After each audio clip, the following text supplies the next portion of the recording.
Thank you. Siya ang pinakamayaman. Magandang hapon po sa inyo. Panganay. We're so happy. Akala ko after kumain, magbibis. So happy also. Bumalik pa pala. Big cake. Ayaw pa. Birthday ni Ama. At masasabi ko lang kayo, tama, it's either Ferdy or Amang. Para sa amin, Amang po tawag namin sa kanya dahil siya yung puso namin. Amang. At Ayun pala pagbunso. Amang. Oo nga, pagbunso. Tapos sa kanya nila, amang. Amang. mawala ko yung Pagbunso nila. yung ice cream natin dito. Yung little sandwich ko, kung natatandaan nyo.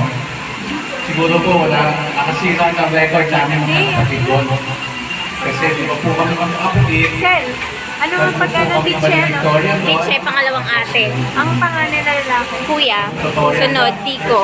Sangko. Eto, So Sangko. yun po ang record. Pangalawa yan. Pangatlo yan. Ang pangatlo. Si Tiko. Ito. Ayan ang panganay. Pangalawa. Ang pangalawa. Sino ang panganay? Si Kuya. Yun, yung nagsalita una. Ah, yan ang kuya.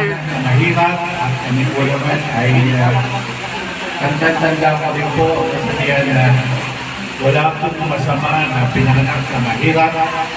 Ang mahirap ay kung mamamatay tayo ng mahirap.